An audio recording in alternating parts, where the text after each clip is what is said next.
लोकशाहीचा बुलंद आवाज, रिपब्लिकन वार्ता महाराष्ट्र। फुलंब्री पोलीस ठाण्याचे छत्रपती संभाजीनगर ग्रामीण मध्ये दुसरा क्रमांक। लोक अदालतमध्ये फुलंब्री पोलिसांच्या सर्वाधिक केसेसमध्ये शिक्षा झाली। फुलंब्री न्यायालयात दिनांक 13 सप्टेंबर रोजी झालेल्या राष्ट्रीय लोक अदालतमध्ये फुलंब्री पोलीस ठाण्यात दाखल असलेल्या सर्वाधिक 37 केसेसमध्ये शिक्षा झाली म्हणून छत्रपती संभाजीनगर ग्रामीण पोलीसतर्फे प्रशस्ती पत्र देऊन गौरवण्यात आलं। फुलंब्री न्यायालयातील प्रलंबित तडजोड, पात्र दिवाणी व फौजदारी प्रकरणे आपापसात समंजस्याने मिटवण्यासाठी व कायमस्वरूपी सलोखा राहावा याकरिता 13 सप्टेंबर रोजी फुलंब्री न्यायालयात लोक अदालतीचे आयोजन करण्यात आलं होतं। जिल्ह्यातील सर्व न्यायालयात लोक अदालतीचे आयोजन करण्यात आले होते।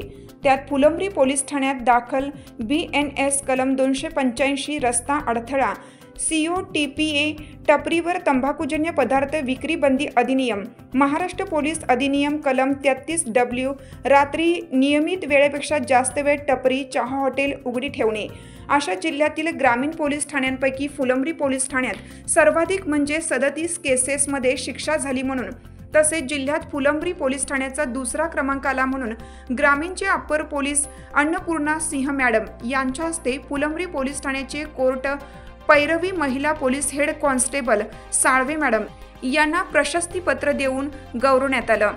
रिपब्लिकन वार्ता महाराष्ट्र वृत्तवाहिनीसाठी औरंगाबाद मराठवाडा उपसंपादक अकबर शहा।